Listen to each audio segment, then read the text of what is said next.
шпательком поддела, и она начала падать. Поэтому я ее сняла. И сейчас будем с вами вот это место дальше работать. Потому что я боюсь, мне штукатурки не хватит, чтобы всю штробу пройти.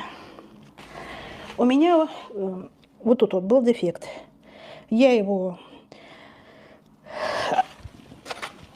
подцепила, высыпала, прогрунтовала. Грунтовка сохнет 3 часа. Сейчас буду накидывать раствор и излишки срезать правилом.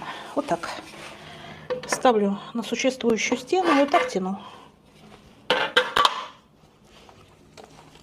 Штукатурка. Накидываю ее. Кельмы, штукатура.